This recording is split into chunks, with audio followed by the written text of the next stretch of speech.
Shall we get started? Good afternoon. My name is Jackie Griffith, and I'm proud to be here today as a member of the Board of Directors of Children First. Thank you, Children First, for inviting me to join you. Today, we'll discuss all the ways in which we can ensure that children in our county get the resources they need to thrive. Donna Cooper, Children's First Executive Director, will share more shortly about the findings of their report, A Decade of Stalled Progress, Opportunity Stunted for Children in Bucks County. I want to highlight some key facts that I found alarming. As a resident of Bucks County for over 30 years, and through my involvement in the community, I've become deeply invested in making sure the children of Bucks County have the resources they need.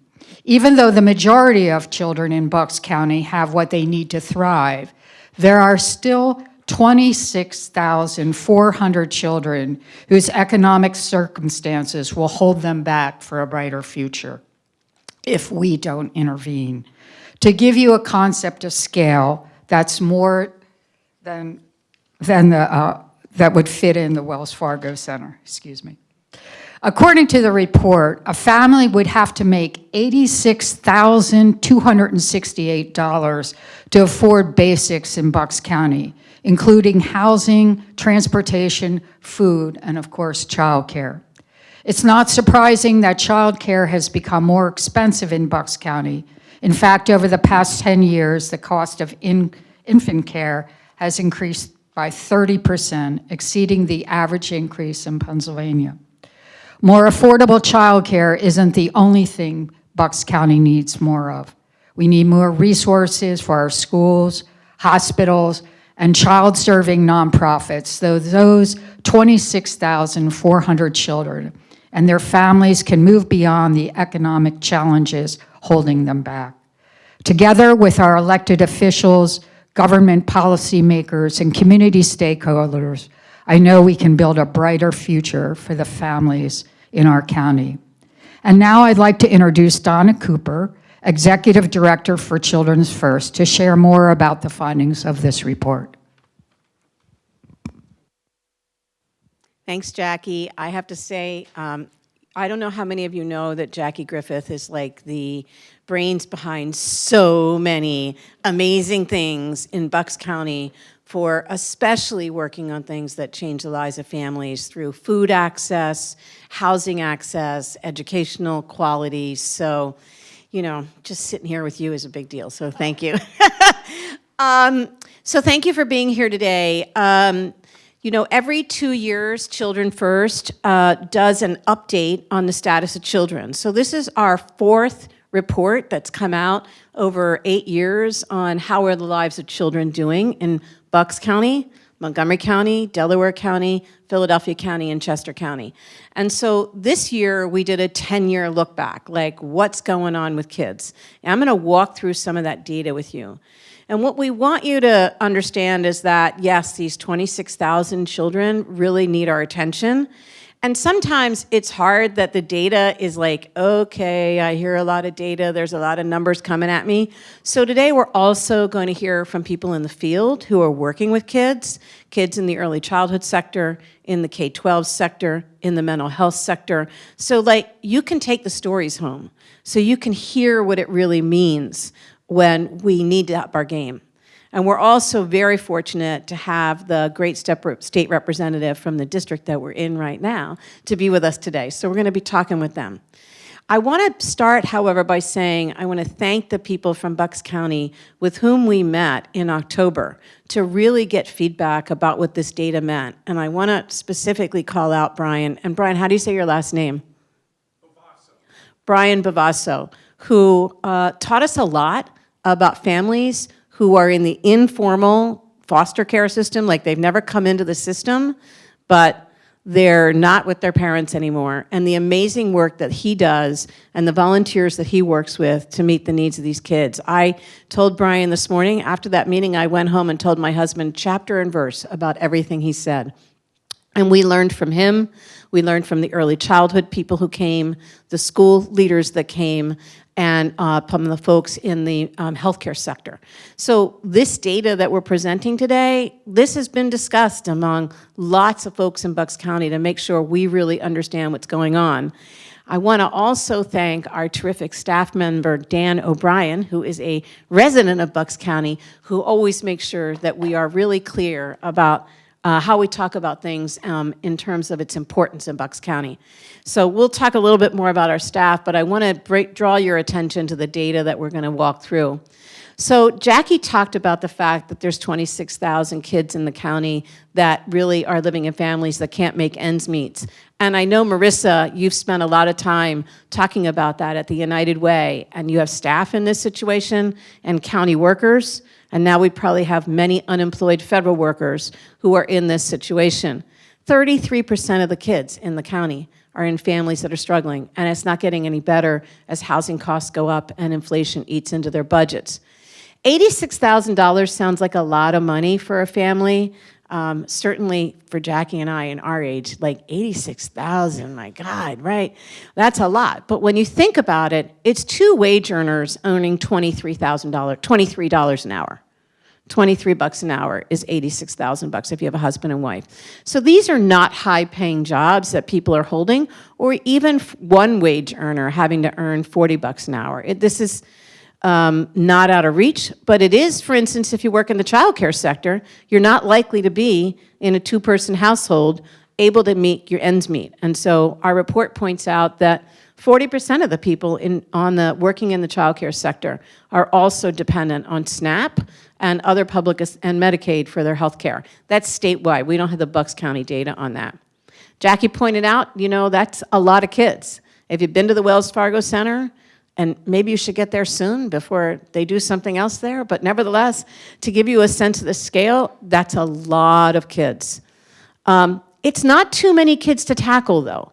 Think about it, one Flyers game. If we could solve the needs of all the kids that could fit in one Flyers game, the opportunity for Bucks County would be so much greater.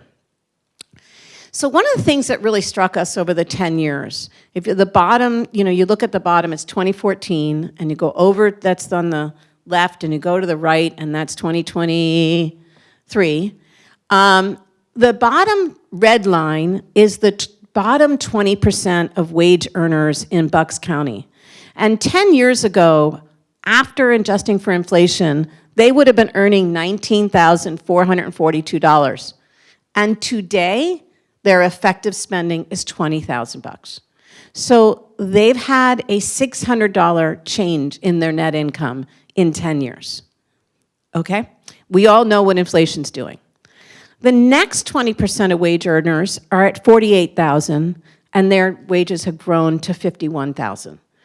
So when you drive around Bucks County, and I spend a lot of time driving around Bucks County, you can see the impact of this. You can see people's homes. It's harder for them to maintain their homes, harder for them to maintain their small lawns, harder for them to maintain their vehicles. We see this all over Bucks County.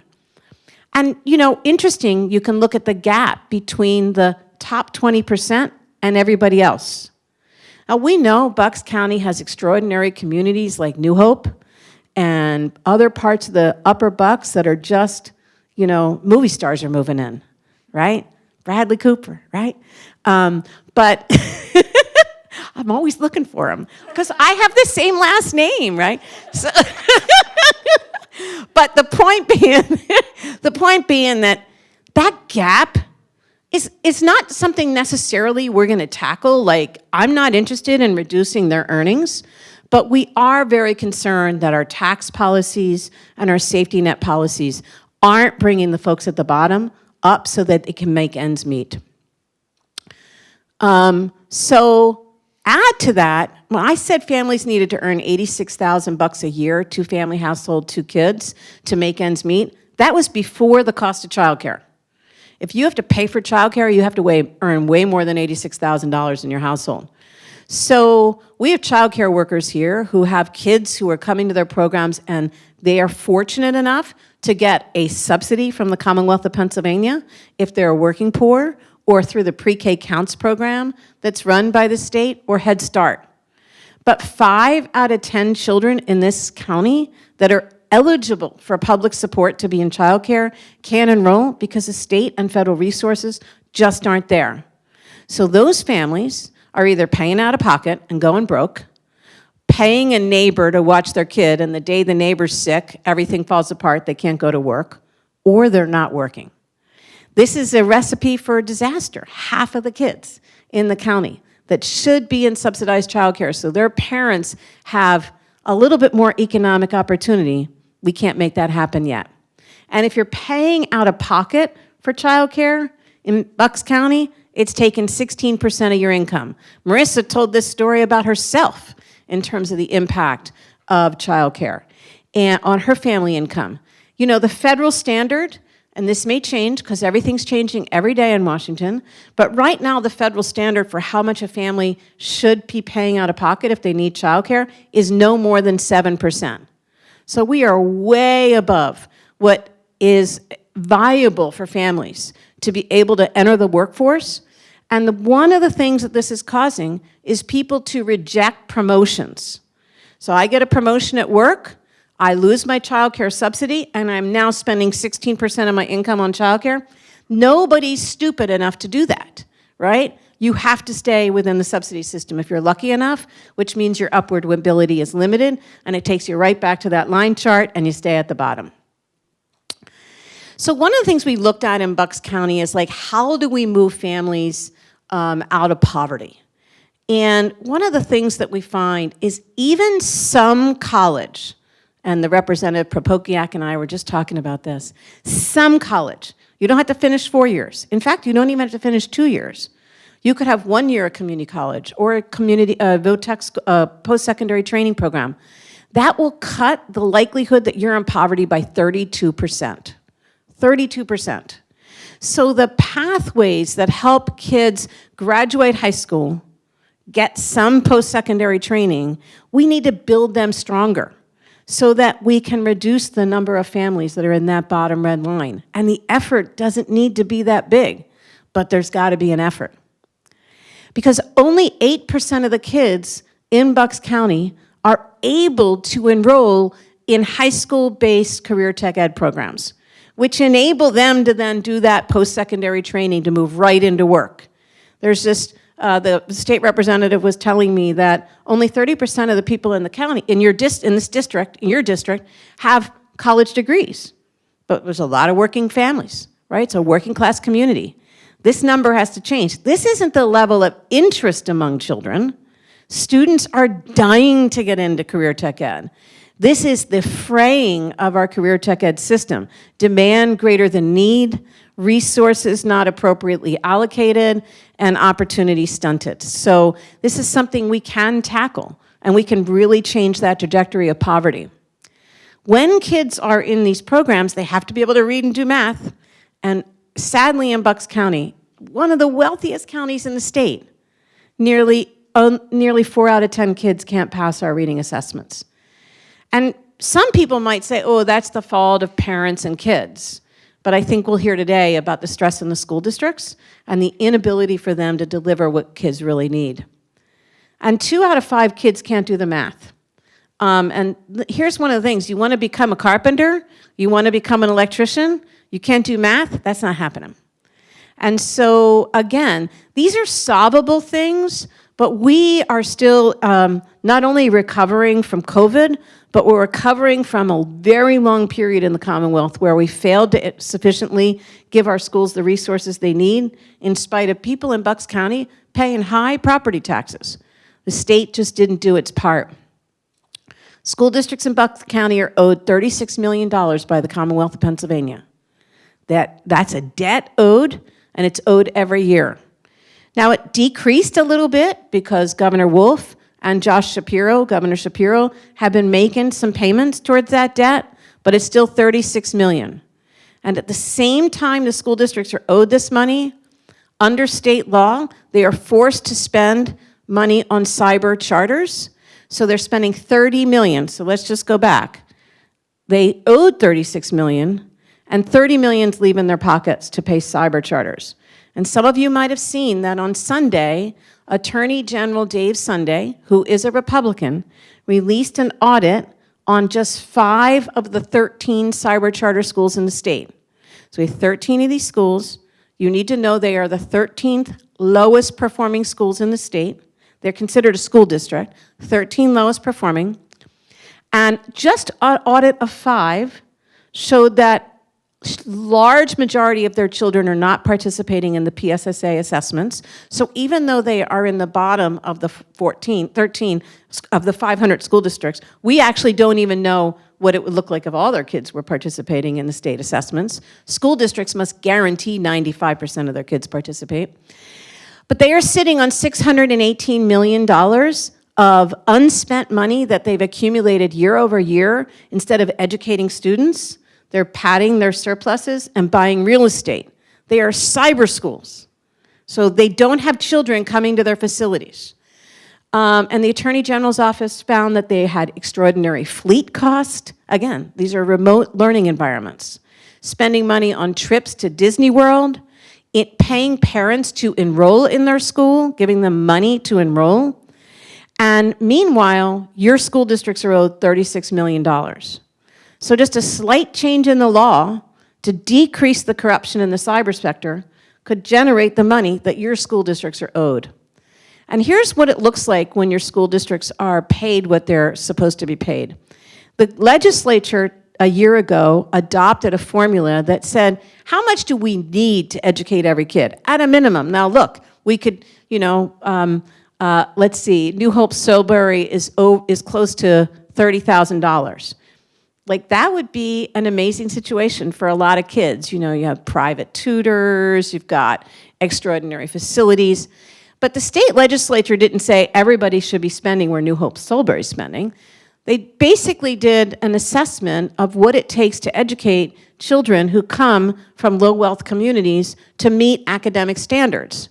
And so in the case of Bristol Township, and we'll hear from the assistant superintendent, they need an additional $2,400 per student from the state to get close to what they need to educate kids. And so you see that Bristol Borough, Bensalem, and Bristol Township are the school districts here that are currently spending, based on the state's formula, less than what is needed. And you can see that, for instance, in Quakertown, they're spending $20,000 a kid. And, they're struggling. There's no question that Quakertown needs resources. But their struggle is not as intense as what the students bring to school with them in Bristol Township. And that's why we need to spend more. The other thing that's happening in Bucks County, and this is a really interesting thing, I want to stand up and show you. So this is the diversity of kids coming to the school district. And so, for instance, across your school districts, you have about 500 more kids that are walking in speaking Spanish.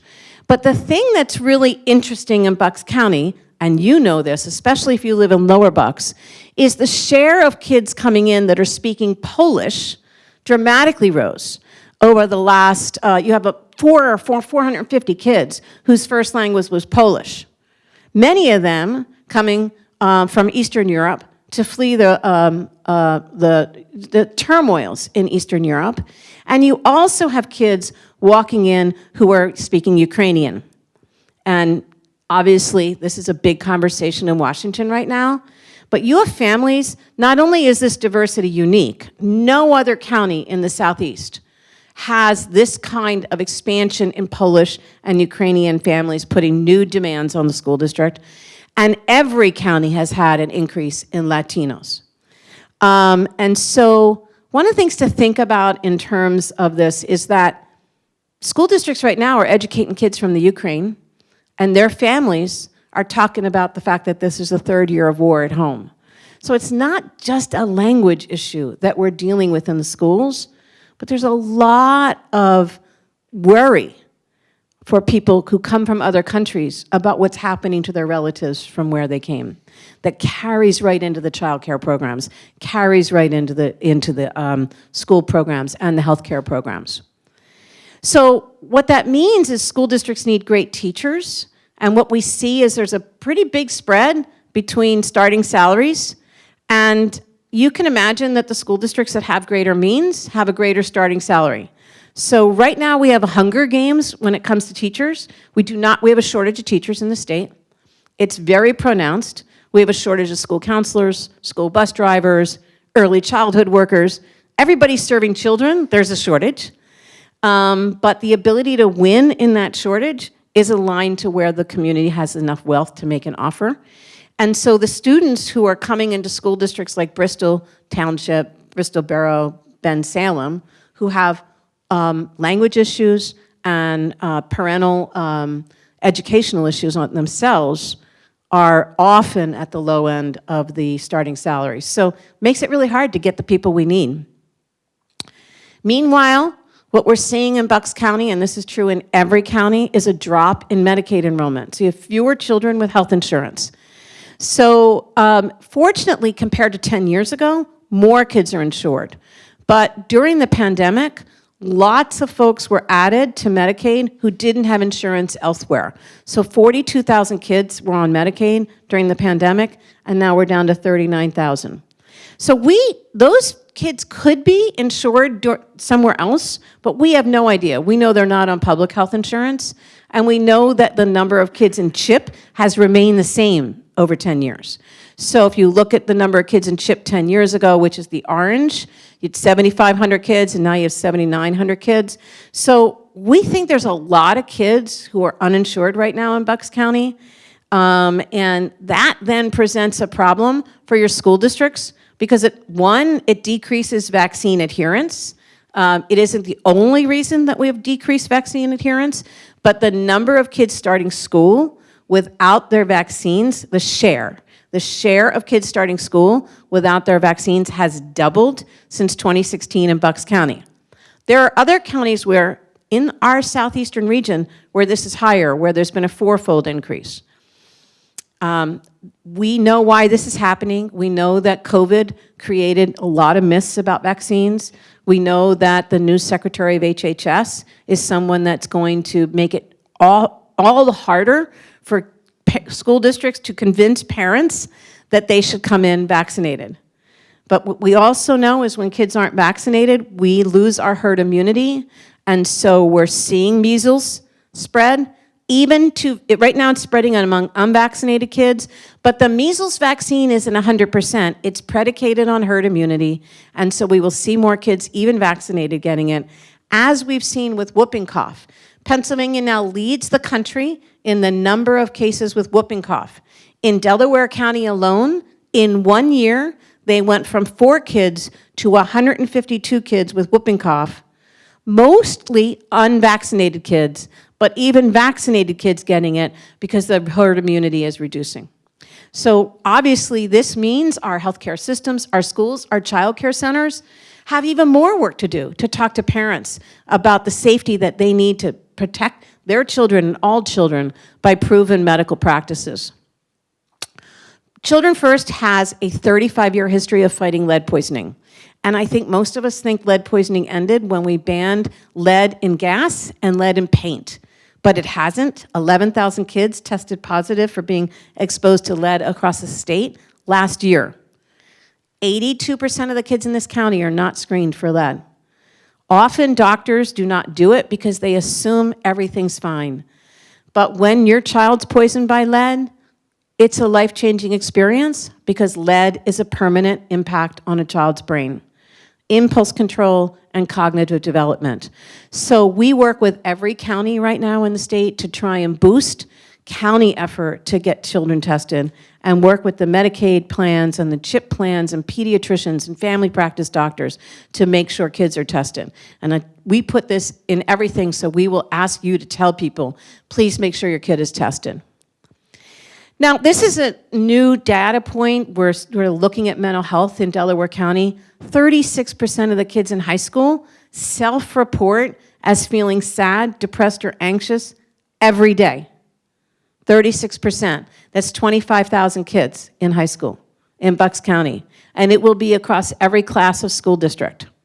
But you have one licensed mental health professional for every 330 people. So the capacity of the mental health system to meet the needs of these kids is just not there. Let alone the fact that no insurance, public or private, will pay for these services until a kid is so sick from mental illness that they need psychiatric services and psychiatric medication or inpatient hospitalization. This can change. We are working on this change. You'll read about it in the report. But next, on March 11th, if you would like to be part of tackling this problem for kids, we're holding a webinar, you'll all get an email about it, to build a new coalition called Bright Minds, Strong Minds, Bright Futures, which is about changing the rules for insurance so that children, when they're not feeling well, or parents see their kids aren't feeling well, they immediately get access to therapeutic services, not requiring a diagnosis and a serious illness to get it. You know, one of the good things that's happening is kids are actually doing risky behaviors less. Now, Bucks County is a little anomalous here, but in the other counties, you pretty much see a downward trend on alcohol, cigarette, marijuana, and vaping. In Bucks County, we're seeing a little bit of an uptake in marijuana compared to the other counties. So that's actually something to be thinking about here that's unique compared to the data in other counties. But one of the things that we're seeing in general is that the share of kids doing risky behaviors is declining, and a lot of folks are suggesting that that is a result of a lot of screen time. The kids are spending a lot of time at home looking at their screen or sitting somewhere looking at their phone instead of social interaction. Social interaction is where you would have done these things, but it's also where you might have become less depressed or anxious, because what's happening on screen time is the doom scrolling that kids do. Some of us in this room are doing doom scrolling on what's happening in Washington, but they're doing doom scrolling on things that are harming their brains. And so it raises the question of, how do we support school districts that are trying to tackle this? How do we support community measures that are looking at things that help parents support their children to get outside, to interact? The other thing that we're noticing, and this is again, this is something that is near and dear to folks here in Bucks County, is that the number of kids who are being taken from their home in foster care is declining. It declined. This is a good thing. We don't want kids separated from their parents.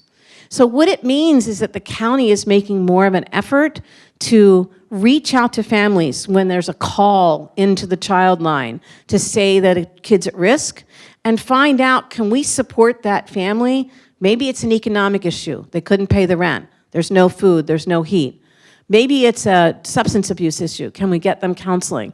So the idea that more families are staying together is really important. But as we learned when we brought people together from Bucks County, there's a lot of informal removing of kids, where kids are going to their grandparents, they're going to their aunts, they're going to a neighbor, and they're couch surfing. So while the county may be doing a better job, the sort of burgeoning informal decision by children or relatives to take kids in is something that we need to really think about and tackle and figure out a way. This is a new phenomena in America, or not new, it's new now. It used to happen early in the 1900s, right? And then we gave family supports and this happened less, but in many ways we're going back to the early 1900s. We thought you would want to see where families are living that are from families of low wealth.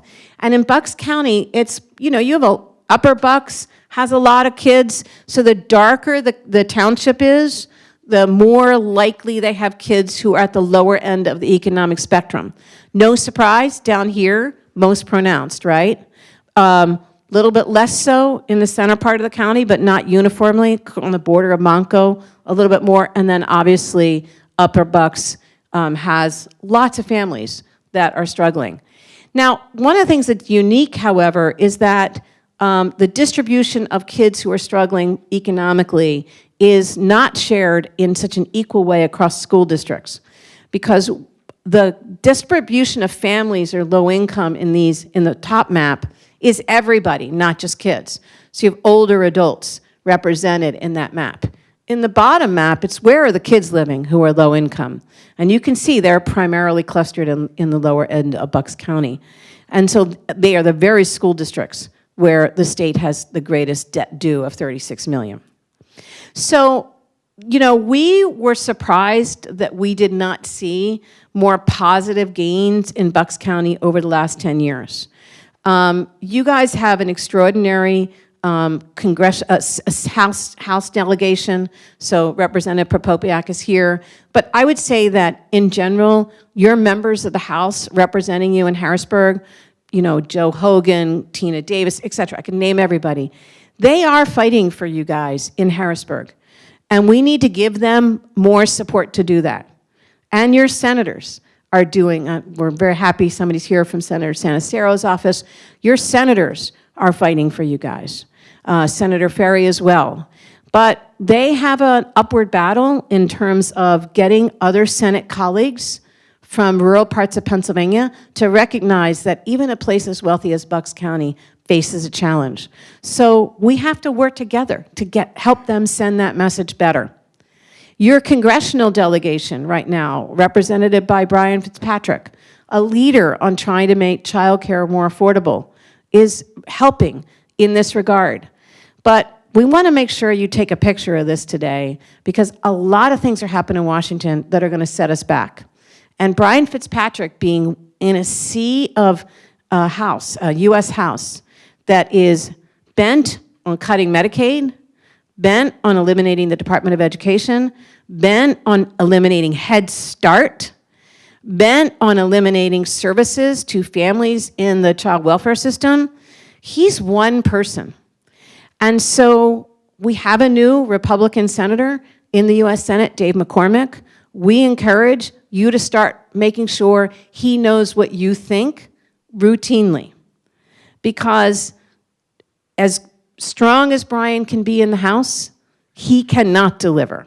It is the U.S. Senate that has to be the vehicle to push back on these policies.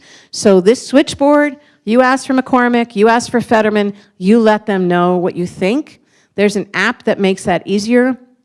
But this report, the 10-year stalled progress will be a reversal of fortune if the policies in Harrisburg are enacted, policies in Washington are acted as they proposed. So I don't mean to bum you out. I want you to take action. Like, we can stop this, but it's going to mean that the residents of Bucks County make sure that our senators know we're depending on them. So we want to shift this conversation, and we'll come back and answer questions, but we want to shift this conversation directly into folks in the ground. So Jackie and I are going to leave the front, and we're going to ask Representative Prokopiak to come up. And I think Nicole's coming up, right? And Chris, right? So come on up here, and we're going to have a conversation here what this looks like on the ground, and they'll introduce themselves. Thank you. I should say, let me say, so do you guys know Representative Prokopiak? So he was a school board member in this area. He is a newly elected member of the State House representing this district. And the first time I met him, I knew he would be a champion for us. He came to a dinner that Children First held in Harrisburg and immediately not only understood everything we were asking State House members to do, but added his own experience as being on a school board and the nuance and the details of what it takes for us to sort of win for kids in Pennsylvania. So thank you very much for being here. Thank you. Good evening, everybody. Morning, whatever. I'm Jim Prokopiak. I am the representative from the 140th District. Slight clarification, this is the 141st District, but I always say that Tina Davis and my district are almost identical in the issues that they face, as well as the demographics of the people that live there. I will say that the Student First, I think dinner was on my first day that I was sworn in. So I had the opportunity to sit down with these people and work with them ever since I was first sworn in.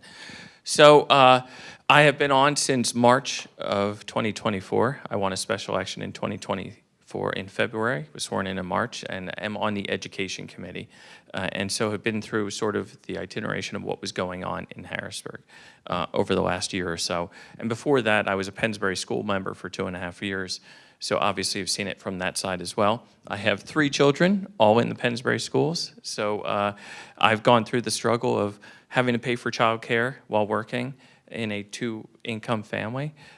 My wife's, actually, when she went back to work after my twins were born, all of the money that she made after taxes went to pay for childcare so she could go back to work, I'm sorry.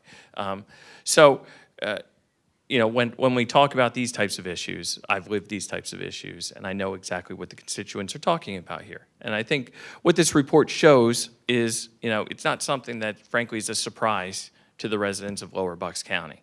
You know, Lower Bucks County residents are struggling. They're struggling as, you know, housing prices go up, child care prices go up, and their wages don't go up. And that's a combination of policies at the federal and state level that have really restricted lower income, meaning, and when we say lower income, we're talking the bottom 75% of people, basically, which is a majority of the people that live in Lower Bucks County. You know, I guess it was late summer, early fall. We were with the realtors, myself and Tina Davis, and the realtors were telling us what the average price of a house was in both the 141st and the 140th district. The average house price, like 6 months ago in the 141st, which is Bristol Township and Bristol Borough, was almost $370,000. That's the sales price. In the 140th, which is Falls Township, Tullytown, Morrisville, and the Levittown section of Middletown, it was $400,000. And guess what? It hasn't gone down.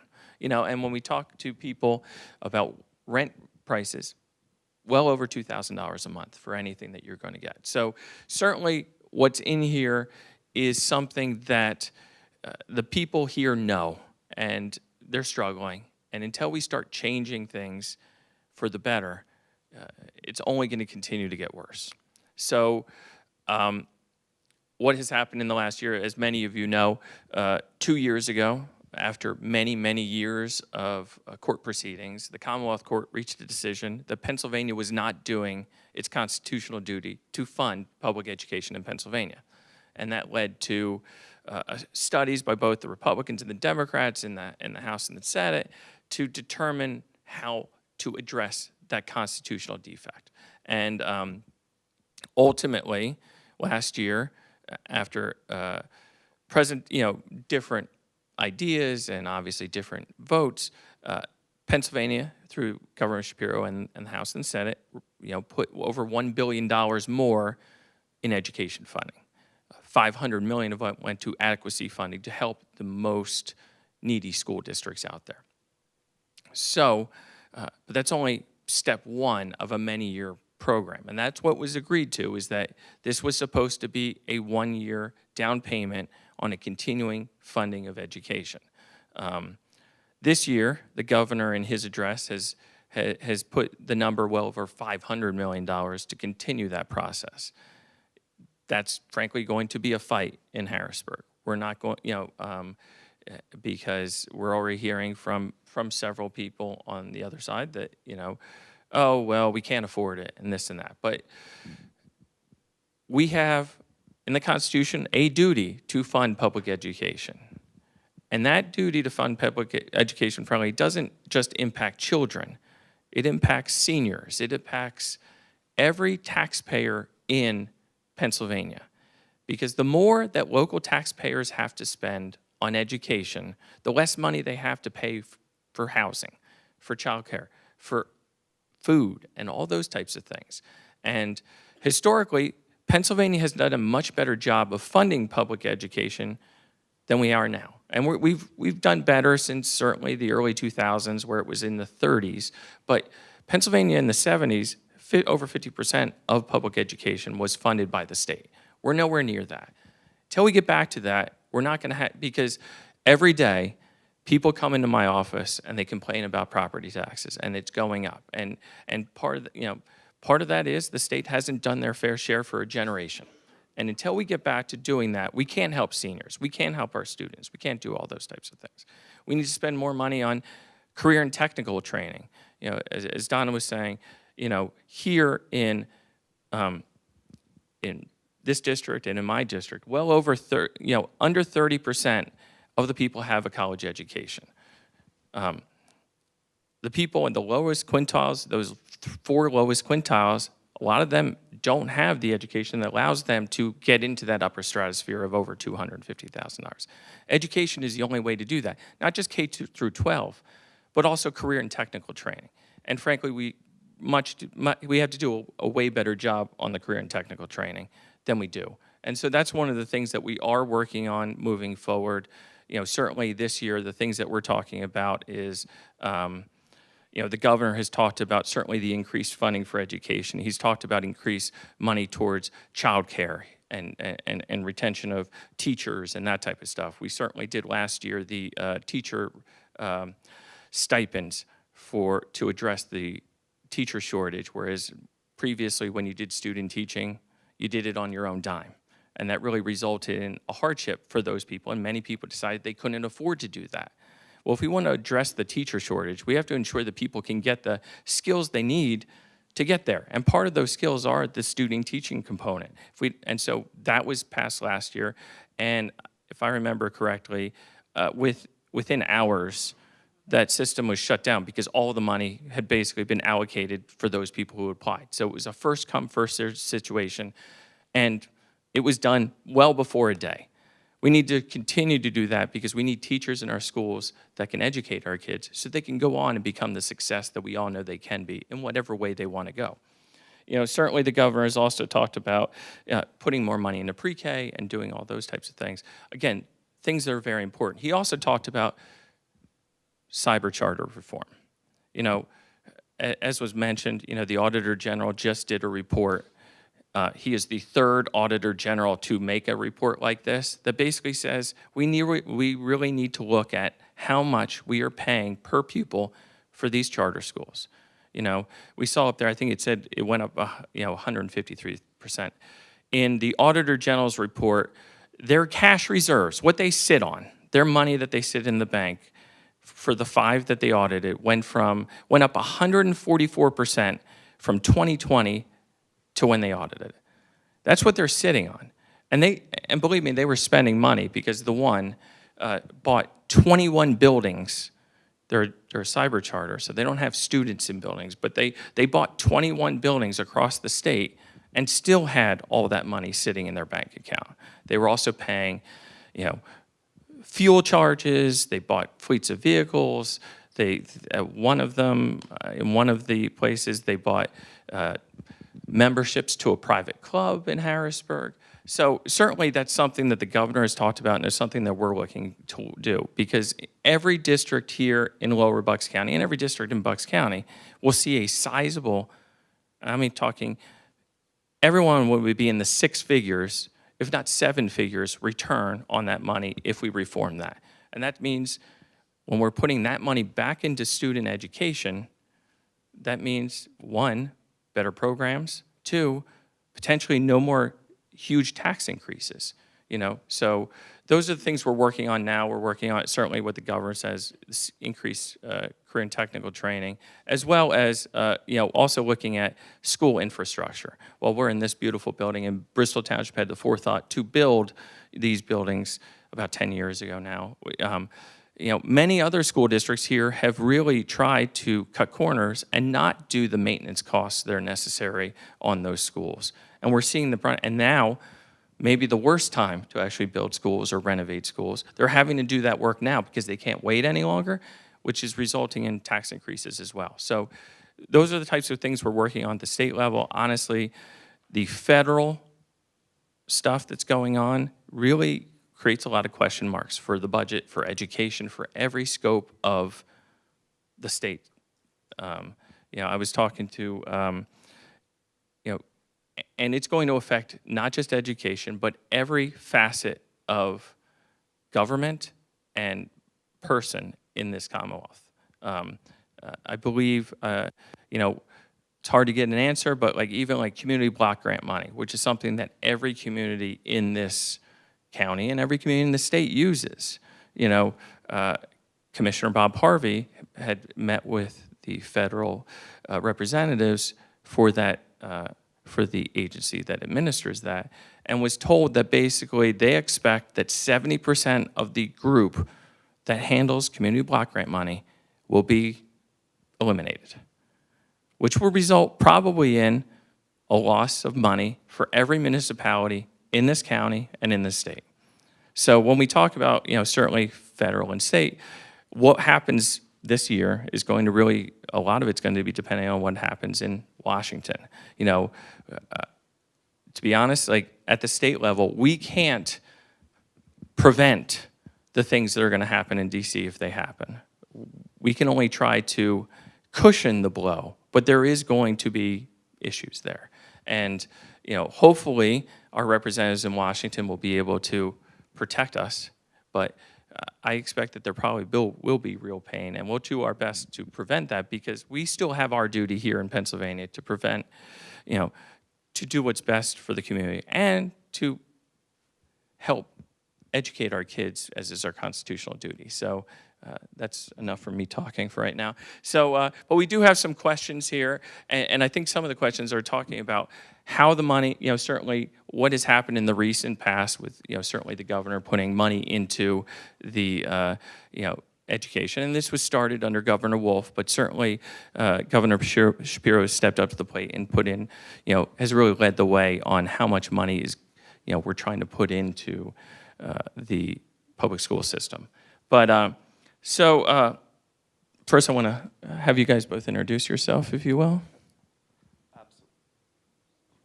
Absolutely. My name's Dr. Chris Polzer. I'm the Assistant Superintendent of Schools for Bristol Township School District. Welcome, everyone.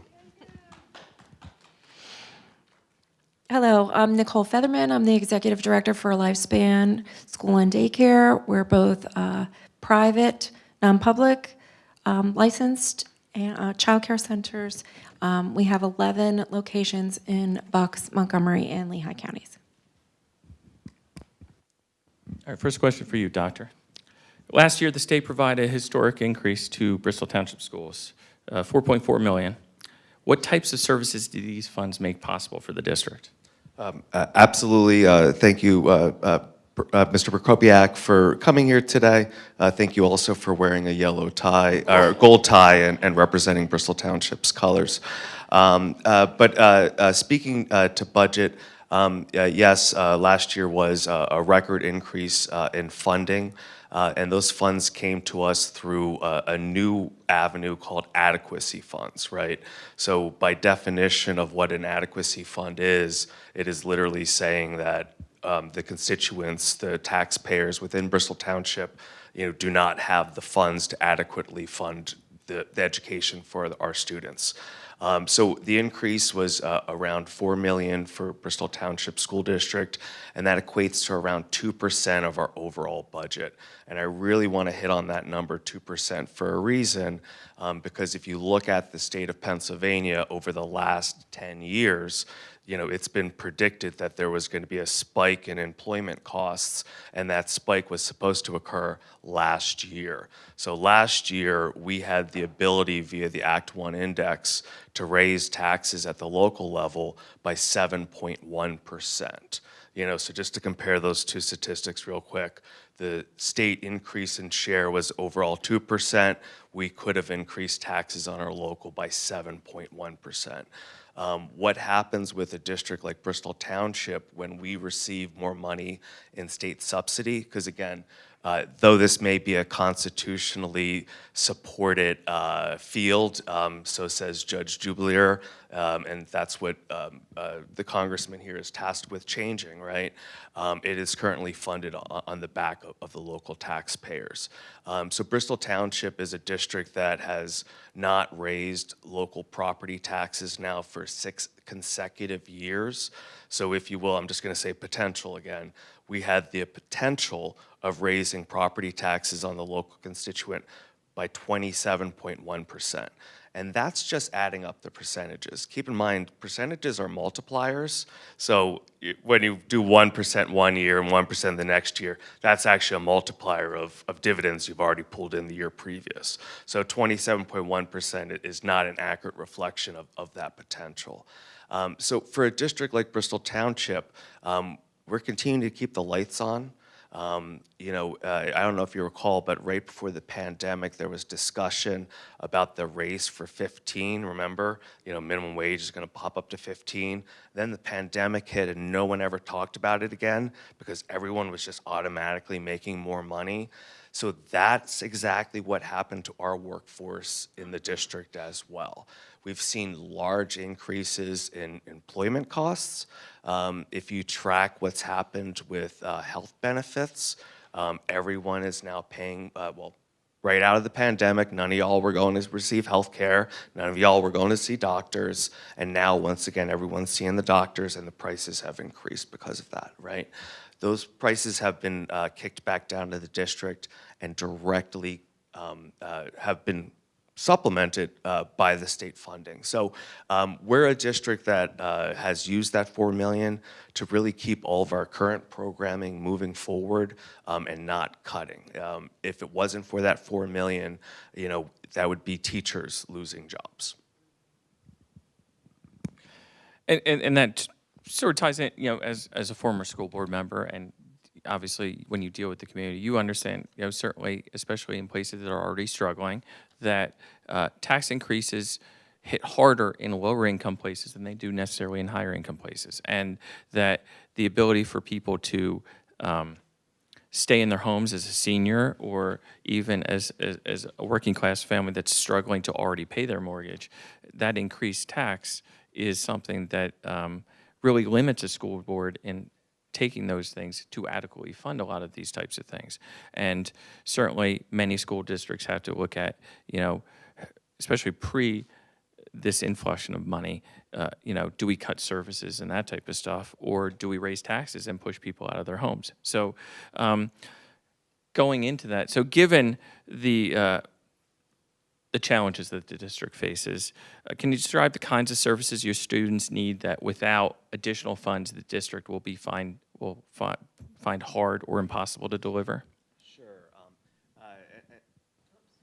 My general term of keeping the lights on also does include all mandated services that we currently provide.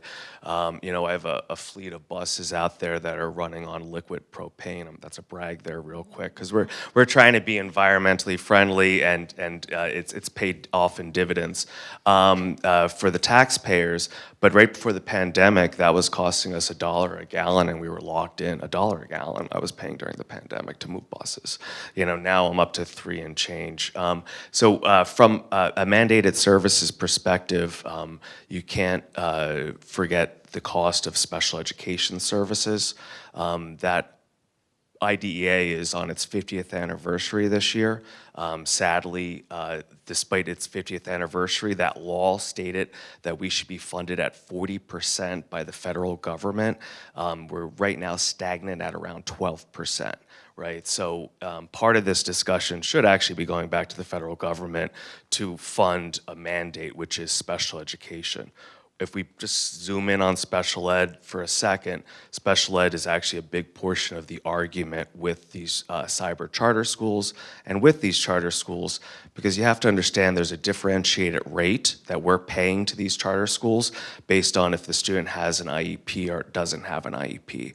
Well, guess what? Some of these charter schools figured out that if you make a bunch of their students speech only, right, they now get an extra $15,000 or $20,000 per student.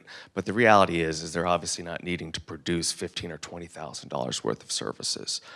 So just talking about special ed in general, we are a population that has right around average populations, number-wise, of students in the different disability classes.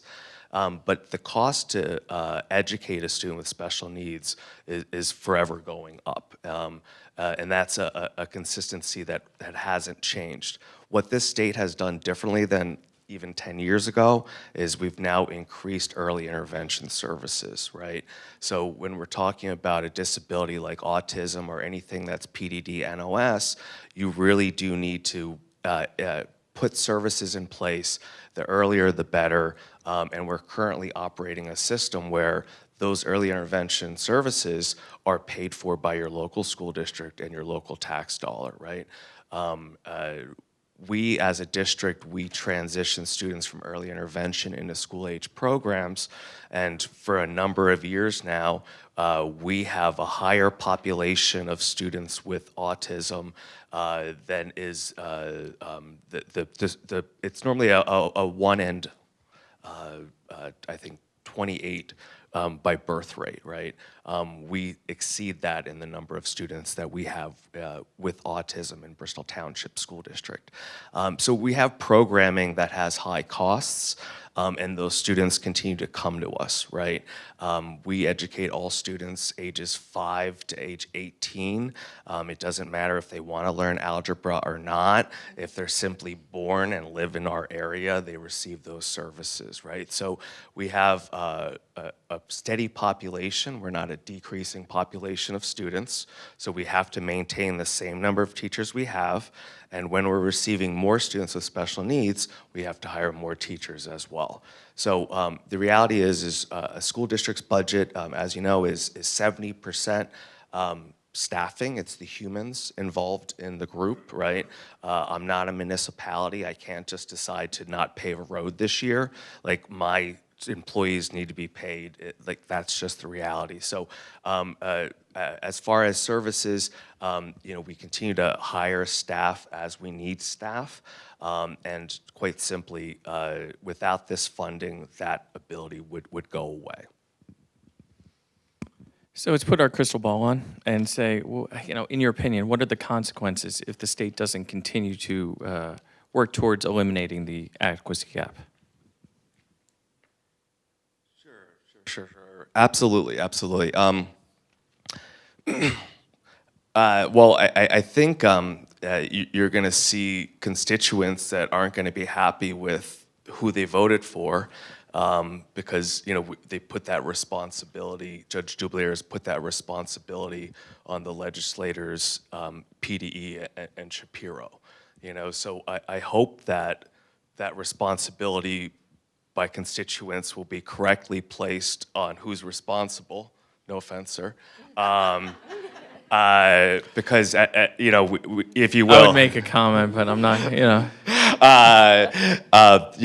From a funding standpoint, it is an interesting system.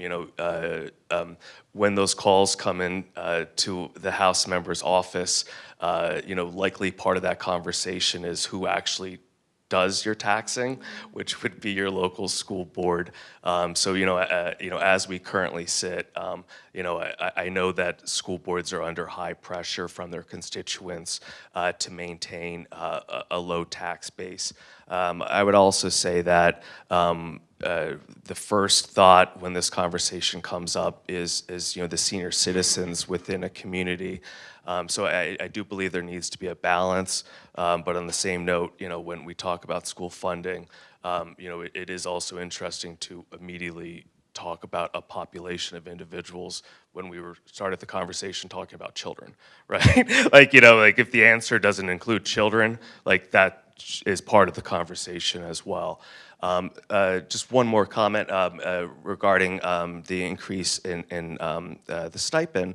We're a district that has also embedded some practices, some decreases in taxes based on your volunteerism, right? So if you're volunteering in our community as an EMS member or in the firehouse, or God forbid, you die in the line of work, your spouse would then receive a discount on their taxes, for their lifetime in the district.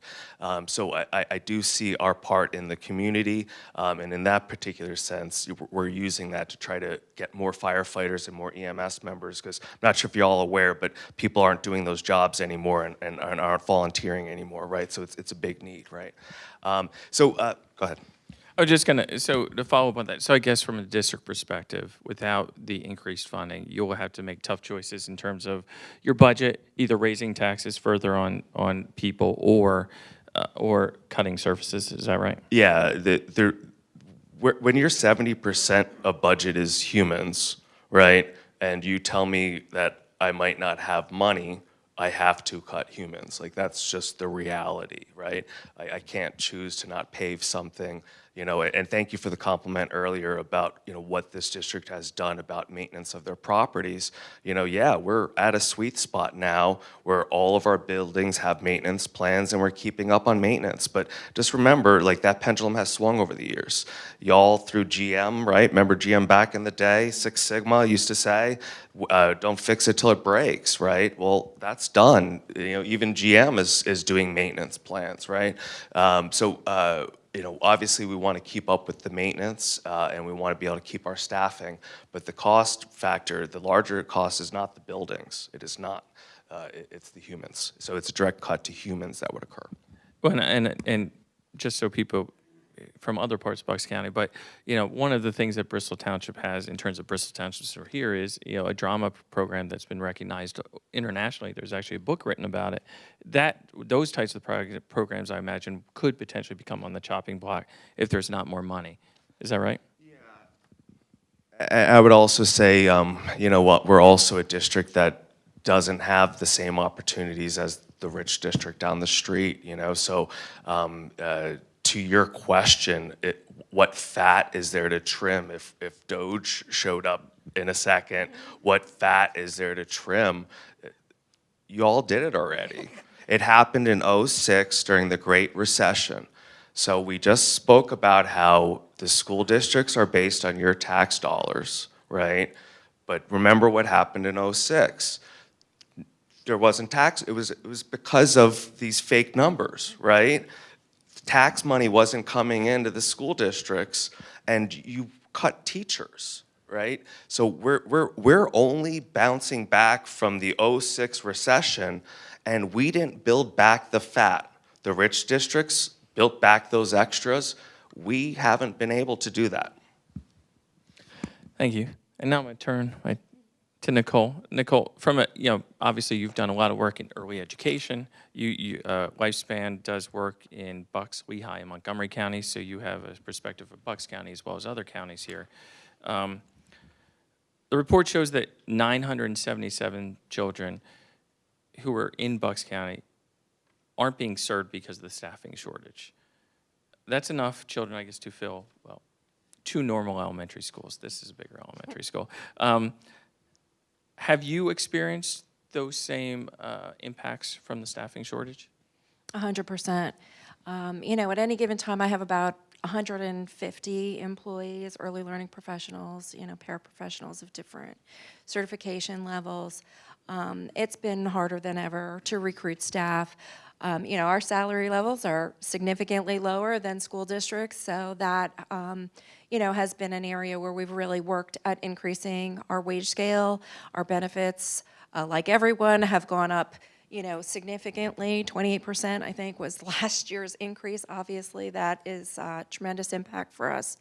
We're doing everything that we can.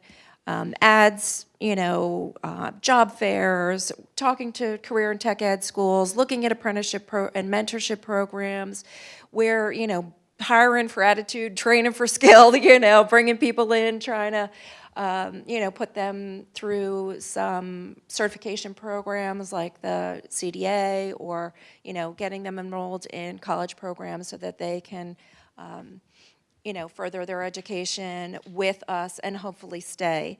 The challenge that we've seen is that, we do a really good job at training them up, but this guy steals them, not personally, but the districts, tend to, obviously, they have the full pension system. We can't compete in any way with that kind of recruitment level and salaries that are starting at over $20,000 a year more than the typical early childhood professional. So the struggle is very real.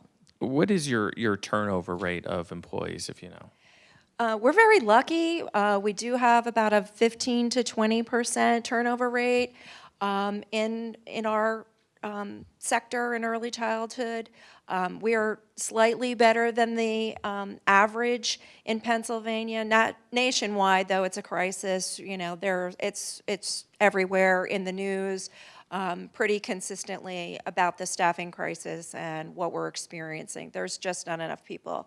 Classrooms have closed, or we're seeing, we're capping classrooms at smaller ratios because we just don't have the staff.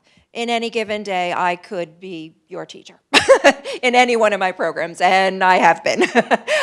Very real and very true. I have no idea what my job is going to be when I go in because of the staffing crisis. And all my directors. You have very strict student-staff ratio numbers. Yes, we have very state mandated with compliance as far as ratio levels. So again, our budget is about 75%, similar to the district in human asset. So workforce development is critical to being able to keep, we're the workforce behind the workforce, right? If everybody needs to go to work, I need people to help manage that. So, yeah, the county report shows, and something that people out there obviously know is that costs have gone up significantly and wages have not risen accordingly. Can you tell a little about the conversations had with families about that impact and how it affects their childcare choices? Right, so, obviously, with childcare costs have risen, we've had to compete, regardless of what the minimum wage is, it's really 15 or more dollars an hour, regardless of what it, is technically, because you cannot hire somebody for $7.25 an hour anywhere, and certainly, afford to live in Bucks County. So, really, it's $15 an hour anyway, to stay competitive and recruit. Families are struggling. We're giving more and more referrals to community services. United Way, who's one of our critical partners, has been outstanding in expanding the things that they provide. Fresh Connect, for produce, fresh produce. All kinds of things. Food pantries is sort of what comes to mind most often referred, but there are more. We see more children on CHIP than private insurance than we have before. You saw that little spike in the data. We do see more on those public subsidies. We are seeing, as the data shows, those less children being immunized or, on the regular schedule. So that does present problems on the ground, more children getting sick, more parents missing work. It's sort of that domino effect. If you've ever had a child in childcare, they get sick a lot. That's what group care is, right? Especially when they're young. So it's just so critical. We're handing out leftover food, to families in need. One family comes to mind. Mom is having some substance abuse issues. Dad moved in with grandma and the aunt. He has 6 young children under 12 years old. Plus dad, and they're all living in a 2-bedroom trailer in Quakertown. Dad sleeping with the 2 youngest kids, it is a struggle. And there's trauma there. We see trauma, expressing in very challenging behaviors with children that are experiencing these things. And he's away from his mom, so, it just breaks my heart. Well, and certainly, just you referenced CHIP, which is a very successful program here in Pennsylvania that basically allows pretty much any child in the state of Pennsylvania to be covered with insurance. However, though that program will be affected by federal cuts, and certainly that's something we have to be mindful of as we talk about these types of things, is that is a program that probably is one of the most successful and popular programs in the state of Pennsylvania that is, frankly, potentially on the chopping block because of federal funding and that type of stuff. So, but turning to certainly early education, which I think one of the highlighted in the report is, we've seen a great increase in full-day kindergarten in terms of in the last 10 years here in Bucks County. And as somebody who had a son who's now a senior in high school, who went part-day, and then 2 daughters who are now freshmen in high school who went full-day, I think that one thing I would say is that the difference in kindergarten now between when I went to kindergarten and when kindergarten now is light and day. It's not, you have to be prepared for kindergarten.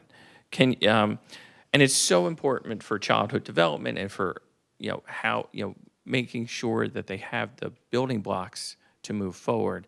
Can you talk a little about your program and how you've managed to prepare those kids for sort of kindergarten and for the future? Right.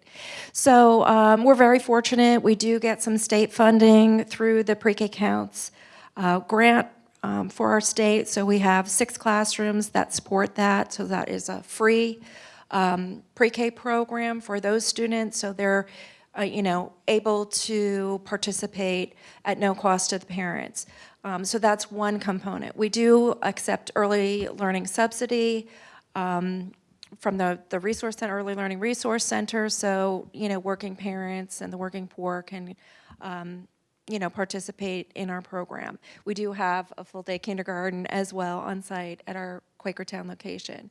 So, I think critically, the first 5 years really set your course for your future. So you have to have a quality early learning program and environment that is nurturing and supportive, both not just for those cognitive skills that they're going to need as, kindergarten's like college now, in our comparative world, right?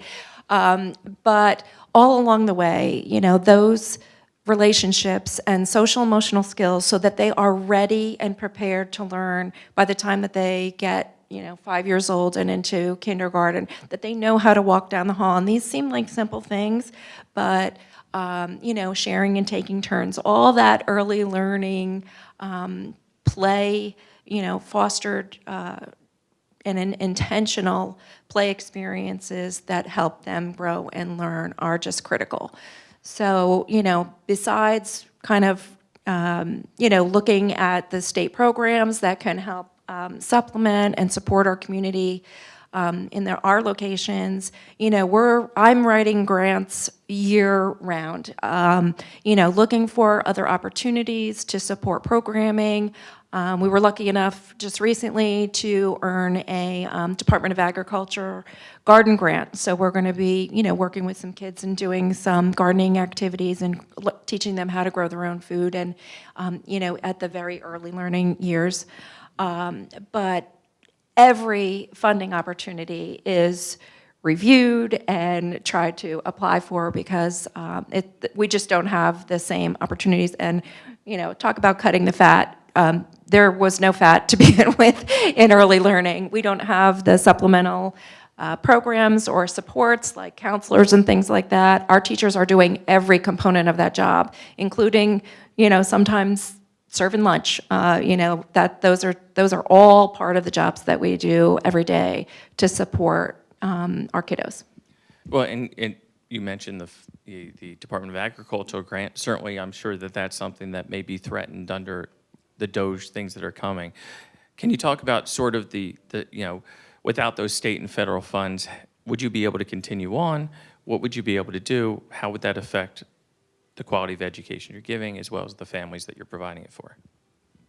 Right, so in addition to the Pre-K Counts funding that I mentioned and some of those other grants, the Child Care Development Block Grant is really where Pennsylvania gets its money from the federal government. It covers those subsidies that I talked about for low-income families and our quality program, which is called Keystone Stars. It's a quality rating system. We're proudly Star 4 in almost all of our locations. So we are held then to a higher standard as well in terms of teaching certifications, professional development, wage, parity, although that's loosely, coined. But all of the state funding and what we get through the federal is critical to every center's functioning, for-profit, nonprofit, everyone. I mean, we're looking at every cost all the time. Food, much like in your own household budget, has significantly risen as one of our costs. And insurance has been another, we're just building like liability insurance. They don't want to cover childcare programs anymore, for a variety of reasons. That has hit many centers. Just in our program, we had an increase of over $100,000. I have no choice but to pass that cost along to parents in 1 year. So, just as an example, but thank you. Well, thank you both, and I'll turn it back over to Donna. Let her do her thing. Thank you. Thank you so much, Chris and Nicole. I learned a ton, and one of the things that struck me about what you both said is that yesterday in Washington, the House of Representatives moved their markers for each of the committees in terms of what they need to meet in terms of budget cuts.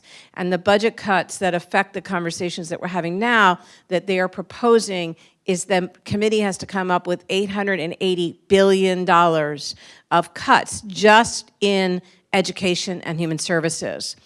And so the Child Care Development Block Grant, while not yet on the table, will probably become on the table. And as I mentioned, Congressman Fitzpatrick, he is a champion of increasing child care tax credits, which is really important, but we are going to need him to fight to save.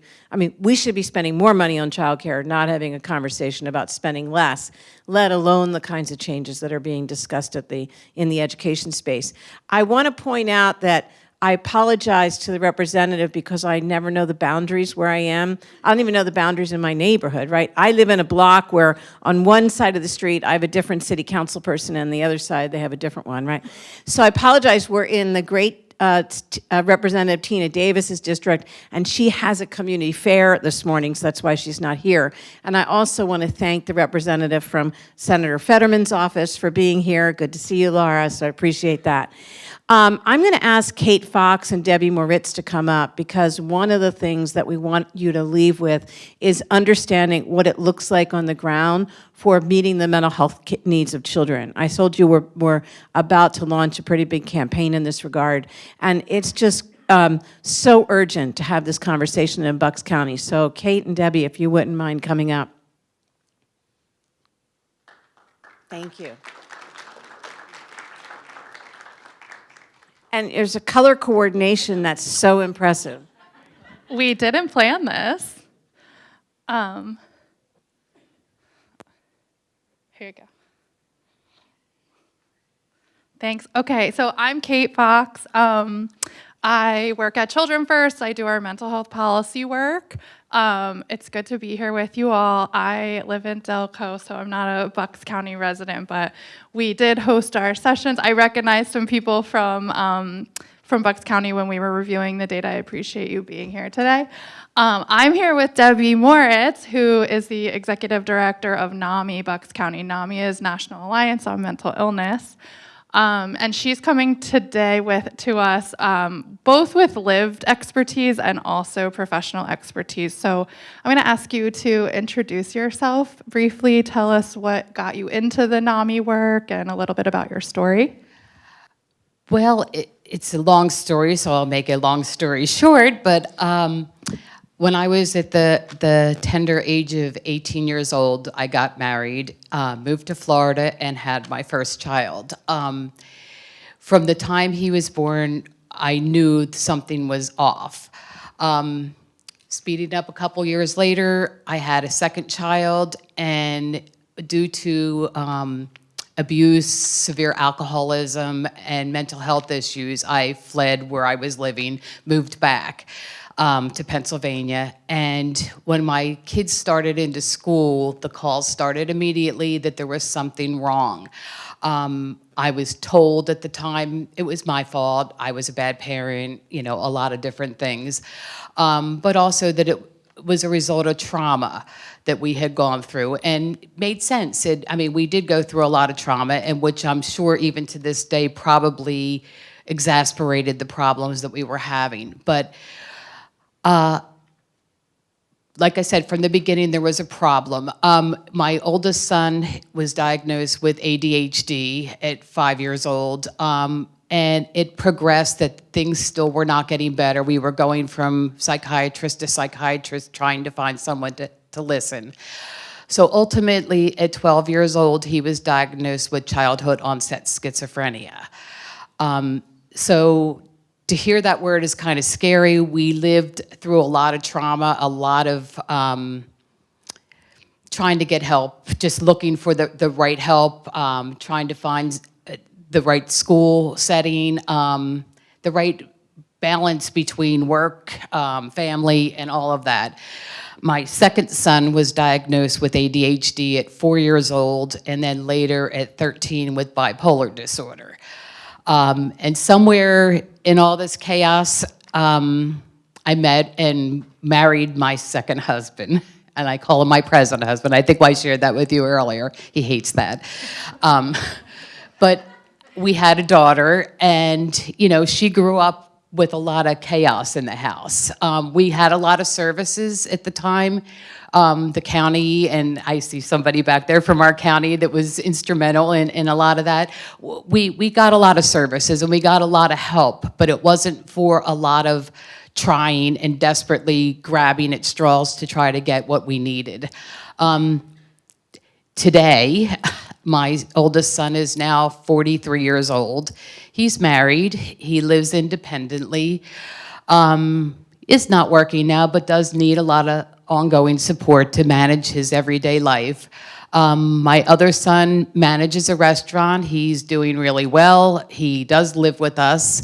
And my daughter grew up okay, but lives with a lot of anxiety because of the things that she lived with through her life. But because of all of my experience, I ended up with a group called NAMI, which is the National Alliance on Mental Illness. And I took this job. At the time, we didn't have anything. We didn't even have an office. And I was hired as the first executive director just about 20 and a half years ago. And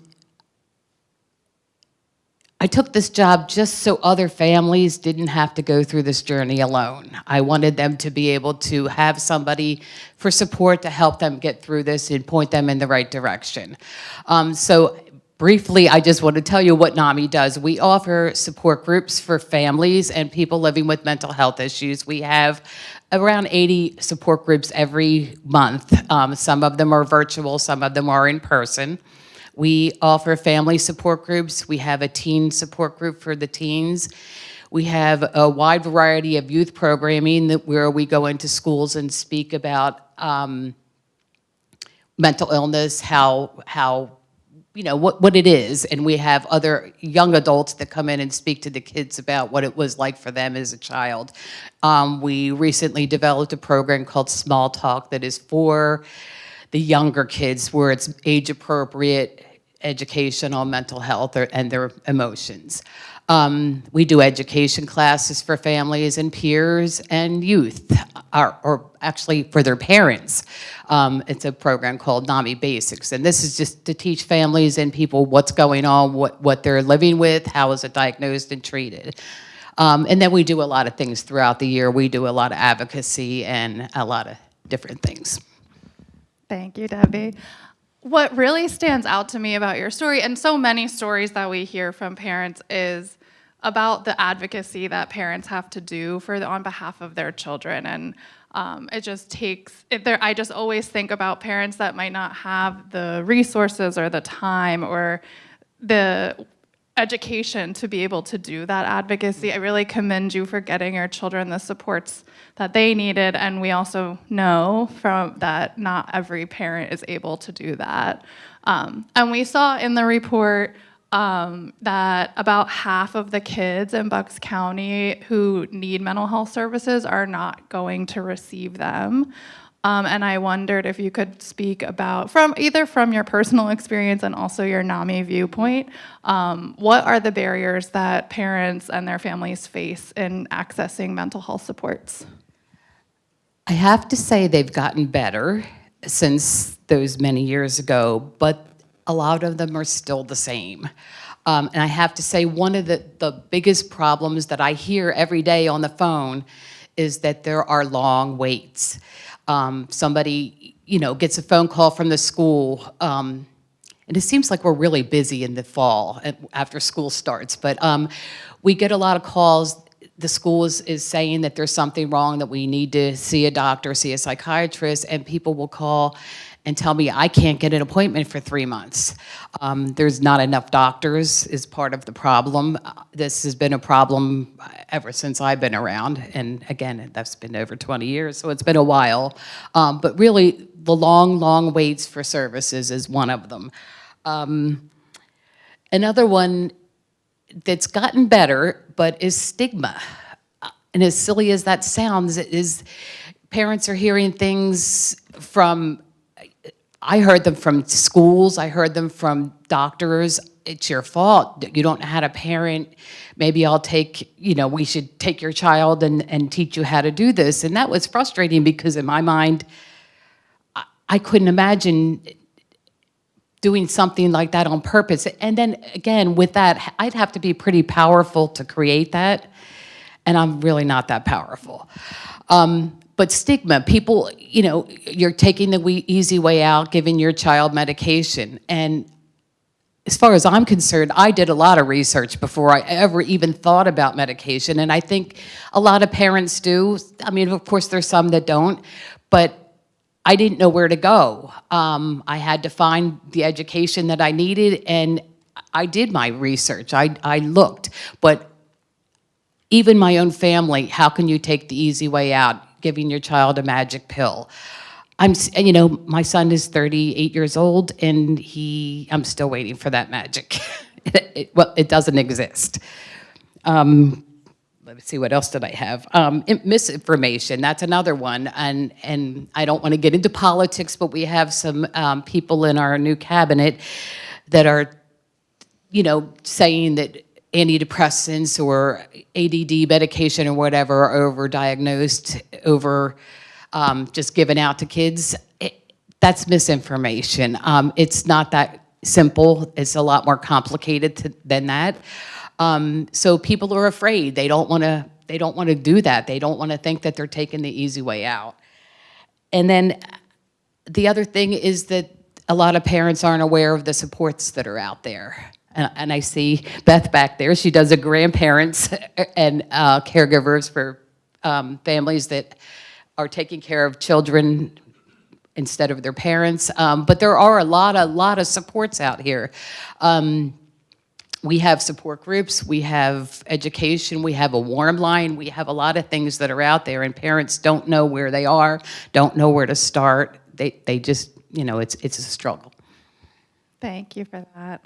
I'll add too, I think all of the supports that do exist, and this ties into the Strong Minds, Bright Futures Coalition that Donna mentioned earlier, the supports that do exist for parents are usually volunteer-driven, family-driven, and we really are passionate about getting that to be government-funded and state-funded so that it's sustainable and lasting for resources for parents and families in our coalition. But our last question, and I want to end kind of on a positive note, I guess, is, you have all of this experience and expertise. What, in your view, is needed to kind of address all of the challenges that you just outlined? What can Bucks County do to help the mental health landscape for children? Well, that's a loaded question because a lot of it is finance driven. We need more money to get more services available and get the psychiatrists and the professionals here for kids. That's a really huge one. But another one that's really rather simple is to just talk about it. We should be able to go to a pediatrician, with your child, and they should be bringing up mental health issues. They should be asking these questions, and it should be talked about. It shouldn't be a secret, hidden that we don't want to talk about. It's a big secret. It shouldn't be that way. We should be able to freely talk. The kids coming up now are talking about it a lot more than they did before. We have a lot of kids that come to our group that talk about their anxiety and things that they're dealing with. And I think that's a really huge thing, is just talk about it. Thank you. I think that's all of our time for today. I'm going to turn it back over to Dan to close us out today. But Debbie, I just appreciate your advocacy, everything that you're doing for parents. Being here is talking about it, right, and is advocacy. So any questions about the mental health work, come see Debbie or I after. But here's Dan. Thank you. Good job. Good, here we go. You really hear me here. We do have time for one or two questions if folks had anything. I know we're about at time. I just wanted to give people an opportunity just in case anybody had a question, and if not, we can always, stick around and answer them afterward. Anybody have a question they want to ask? Yep, Marlene? Thank you. I'm wondering if there is any data that we looked at that have to do with, I'm looking at youth that are being really targeted by some of the new language and policies coming out, targeting immigrant students and LGBT, especially trans and non-binary students. And I'm just wondering if anyone that spoke or from the data has been, and I know that's like, seems recent, but it's also not Right. recent. So just wondering if there's anything that we could be talking about more around those vulnerable populations. No, it's a great question. Luckily, we have people at Children First that are much smarter than me. And so Parker Thomas over here, I'm going to call out. I don't know, Parker, have you ever seen data? Parker, first of all, worked extremely hard for months on every single county report that we had. And so I want to give him credit for that. He makes us sound great. But have you ever seen data that's focused on that, Parker? That's all right.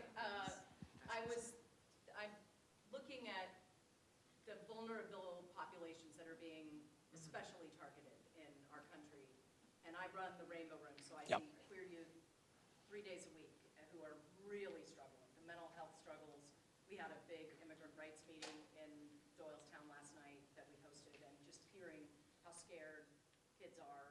So wondering if there's data that we're looking at in Bucks County about the vulnerabilities of immigrant students and LGBTQ youth, especially trans and non-binary youth, of all this data that we're looking at. Like, we're seeing it, many of us that work with these kids in schools and in our service organizations, and NAMI sees it as well. I'm just wondering, thanks. I do want to say, that that data is not explicitly collected. I do want to note, though, that our mental health data, those students reporting depression, does come from the Pennsylvania Youth Survey, and that data does. I'm trying to remember if this is for the state data or Philadelphia's own survey, so this might not be, unfortunately, for Bucks County. Does ask questions about, I believe, gender identity and possibly sexual orientation. So, or sexual, so we could look at that, like look at that in both the depression and see if that's actually higher reported amongst those students. And that could be telling something. But yeah, we could look into that. And I wonder, if a lot of that's going to be, especially now with the pressure that's being put on kids, a lot of it is certainly anecdotal that's happening, but also definitely underreported. I mean, I think that's one of the biggest challenges you're going to see in a couple of school districts in Bucks County especially. It will certainly be underreported. I won't say why, because we all know why. But I wonder if that would even be an accurate representation. Yeah. He knows more than me in Bristol Township. Just to make a comment, one of the ways that we protect any minority group is by learning a lesson from the past and never making a list of the members of that minority group. So Ramadan starts this evening. No public official should be making a list of students that are going to excuse themselves from lunch. Right, in history, when we put minorities' names down on a list, whatever that minority is, it never ends up good for that minority group. So we simply don't keep lists of minority groups because they would be accessible via RTK requests. So like as an example, I cannot tell you if I have trans students or if I do not have trans students within my district, and I should not be able to tell you that. All right. So I want to be respectful of everybody's time. I want to thank you. I want to thank our speakers, our guests. I want to thank the representative for leading a great conversation and Kate leading a great conversation. This is only the beginning of the work. And so what happens next is we start bothering people like the representative and his coworkers. And we have good allies in Harrisburg, in DC, as Donna mentioned before. But we need to show them support so that they also can have some support in Harrisburg and DC to get these things done for kids. So thank you very much. There's more coffee and donuts. Please take it, even if it's just a box. You want to take the box, just carry on out. Go right ahead, because we don't want them. We've had a lot of donuts this month, but thank you very much.